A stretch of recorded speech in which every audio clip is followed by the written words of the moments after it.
Hello. I wanted to talk about for a moment Cleanup Crew. If you don't know, Cleanup Crew was my entry into Map Lab's Level 2 contest. And specifically, I wanted to talk about the helicopters and how I got the rocket mechanics and such. And, just documenting it. So if you want to do something like that, if you want to shoot out rockets and you want them to work, uh, this, I kind of did it. So there you go. I'm going to turn off Skybox just so the 2D viewpoint is a little bit cleaner. So, helicopters. The funny thing about the helicopters is that it actually doesn't do anything for, like, by itself. The helicopter doesn't do anything, I believe. Does it? It has a bunch of things here, but that's just for custom health, which I'll talk about too. Specifically, we got these launchers here. These are the rocket launchers that the helicopter uses. Each helicopter has its own unique set of rockets. There's one for the left side, one for the right side. They're parented. They have a few filters. They're invulnerable, just so the player can't break them at all. Uh, disabled shadows. Here's a bunch of stats, I guess, if you want them. Launch delay is pretty important because you can break these pretty quickly. Seriously, going from like 1 to 0.5 triples its rate of fire or something. It is very funny to watch, but be careful with this value. But here's a bunch of values.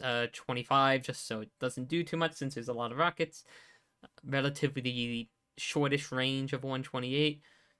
Spin magnitude, these don't matter too much. Homing speed, if you want your rockets to home, aka if you want your rockets to really go anywhere, you might want to at least just set a little bit of homing, even if it's really weak. For example, these are relatively weak homing, but it gets the job done. So these rocket launchers are parented to the helicopter. How does the helicopter fire? How the helicopter fires is actually through a timer. Now, I haven't opened this VMF in a hot minute. I think this is it. Yeah, here it is. So every 12, it actually is just connected to a timer. So when this boss fight starts, right here, every 5 seconds afterwards, and then 12 seconds after that, rockets start going. This just tells the rockets to turn on, turn off. There's a helpful supplementary sound to essentially warn the player that rockets are about to get launched. This one is for manhacks. We don't have to worry about that. Manhacks are just... I'm pouring in a bunch of manhacks from here. Have fun. So, rockets come out. The launchers themselves don't usually target the player. You have to tell the launchers what to shoot at.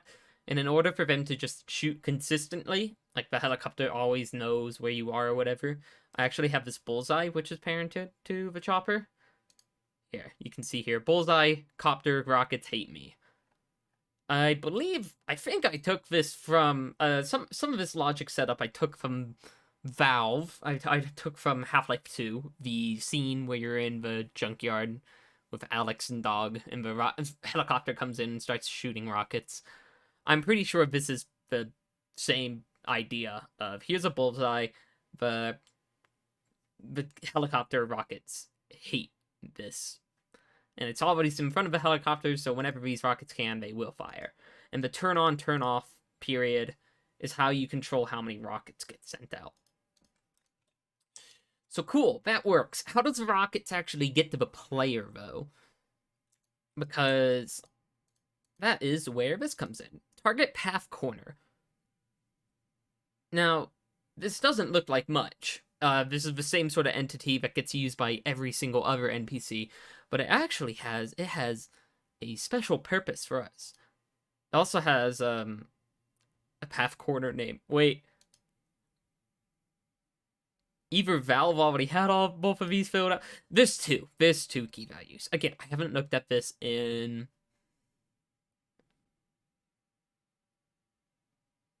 5 months. I don't know. You get it. There's a path corner name, target path corner. I have both filled out. What this does is essentially make sure that the rockets are at least going a semi-straight path before beginning to start targeting the player. It actually, the rockets, like the rocket launchers in themselves, I don't believe actually hate the player at all. I think Copter versus Bullseye. Yeah. None of the launchers actually hate the player. They only hate this Bullseye. And so what happens is that these rockets then go to these two path tracks that I have here. And these path tracks are also parented to the helicopter.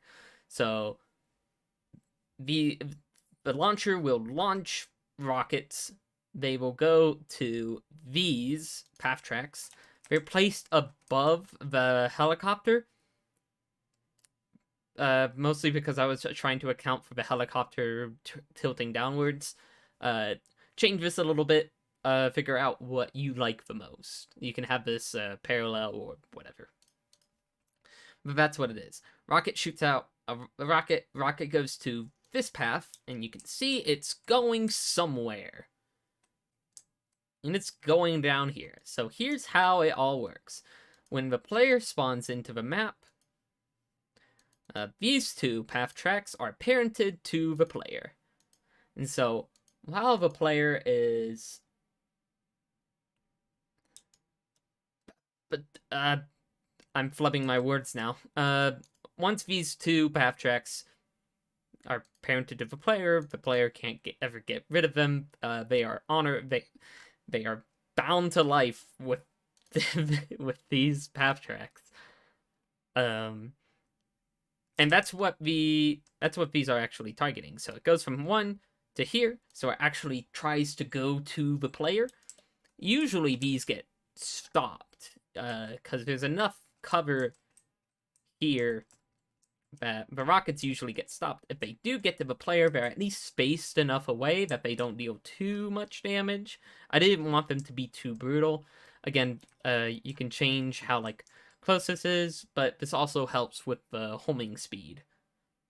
One other funny thing that I've noticed is that sometimes once they reach these tracks, with how I set it up with the middle, they will immediately dip as soon as they hit here and just fall. If you want to avoid that, you can lower them. There's a lot of things you could do. And that's it, really. It shoots out rockets every now and then. It just shoots out a bunch of rockets to a path track. It goes to another. There's a bullseye here. It targets because, oh man, these two, it hates from the bullseye. And that's it, really. That's it for that. Same sort of deal here with this helicopter, the cinematic one.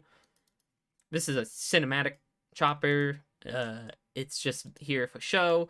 It has its own setup. The rockets deal no damage. That's not... Oh, here. They deal 1 damage, so... And they have a damage radius of 1. So they don't do they don't do anything, so you don't need to worry about them.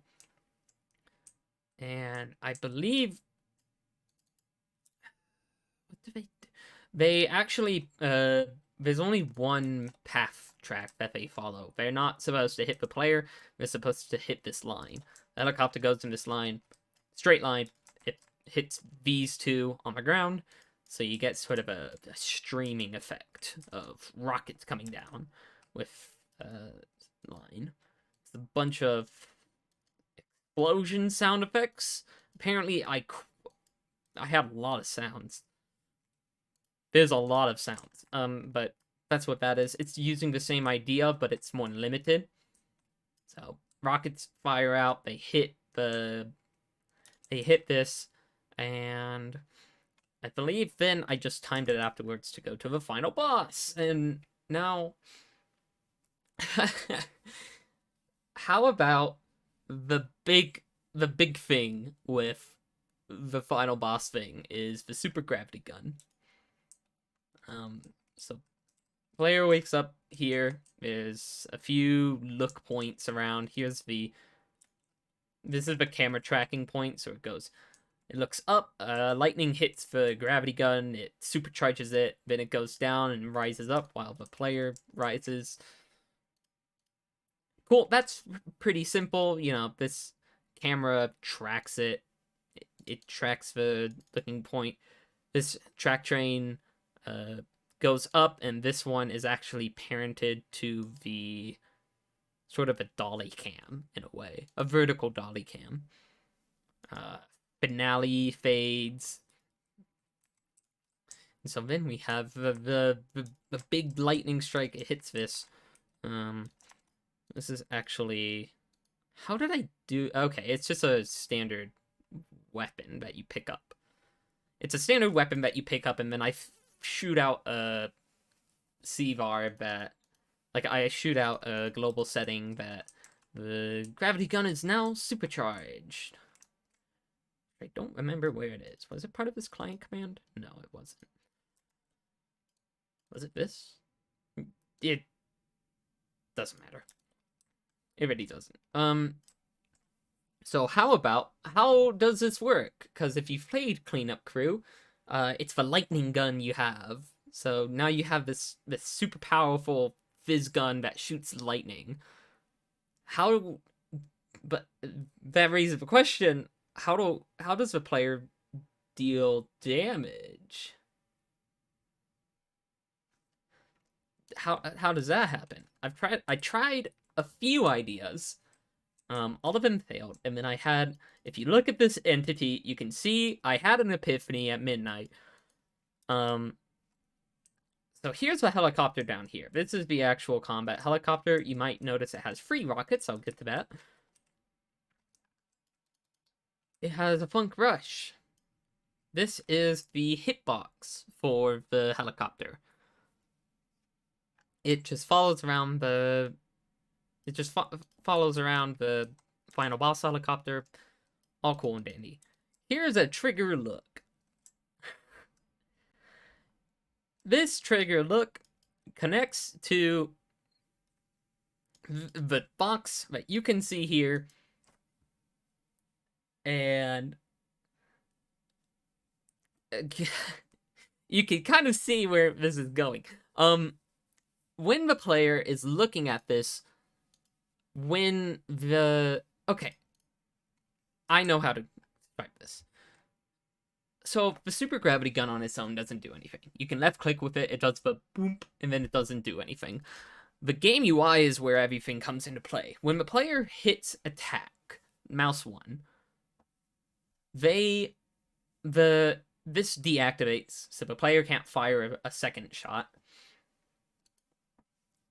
The hitbox is enabled. The lightning, there is a lightning card here. It's this sideways one that is dug into the ground a little bit. You can see it going along there.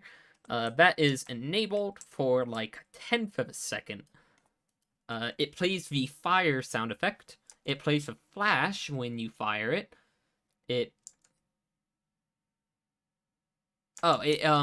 There's a fake UI set up to show, oh, here's when it's charged, here's when it's charged, here's when it's recharging.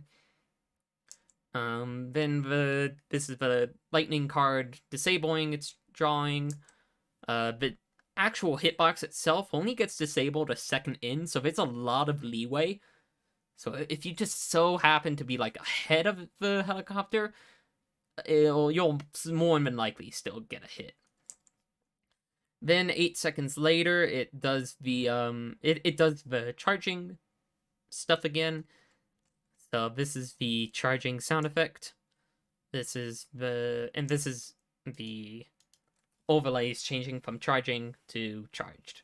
And then it reactivates itself. So every 10 seconds, a player can click left mouse or whatever key they have bound to their attack, and they fire a lightning bolt. And so if the player, when they press mouse 1, the idea is if the player hits mouse 1 and they are looking at the helicopter, within that second, they will score a hit. Now, wait, I almost asked a question, how do I prevent that from happening with just anything, but I already did that with trigger look. I'm a bit messy today. Don't worry about it. And that's it. The helicopter flies around this sort of zigzag path around the arena, shoots at the players, fires rockets. Health is stored through here, so every time the player makes a successful hit, go to outputs. The chopper itself sets its health to 600 every time. This doesn't actually really do much. It just, I think the idea is that it plays the explosion, but I also have another visual explosion here. We add a counter to a finale health entity. This disables itself, again, to prevent it from happening more than once. And then confirm hit plays, which I believe is, yeah, just another explosion that is localized to the finale chopper. But you don't usually hear it anyway. So when you score a successful hit, there are 2 finale health counters. And you get 1 counter every time you score a hit. There's a first one for 6 that essentially what this does is it ends the first stage. There's a brag timer here. Every 20 seconds, Breen will brag at you, just like how he does at the end of Half-Life 2, except it's randomized rather than per event. So every 20 seconds, Breen brags at you just to prevent voice line. Just to prevent voice lines overlaying. That gets disabled. The special timer, which is just for rockets, get disabled. Right? Wait, what is special timer? It's just for rockets. Okay. Oh, no, I know what that is. So this first special timer, which is for rockets getting fired off, gets disabled. The second one gets enabled. Second wave start plays the sound, which I believe is just a mega bomb alert. It's just a sound effect. Voice line of Breen going, "What are you doing? Stop that."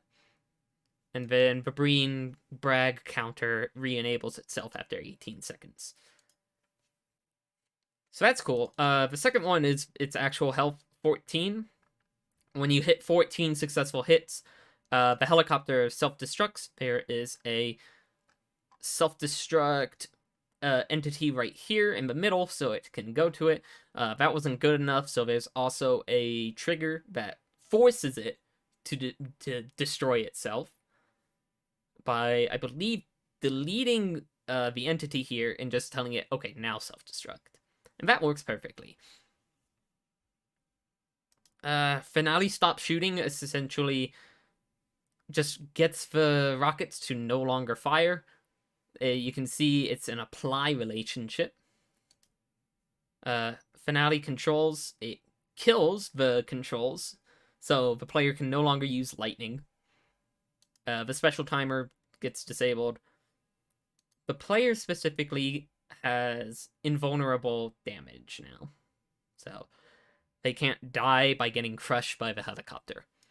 The Breen counter gets disabled, or the Bragg counter. Super Fizz Gun is killed, you no longer need it.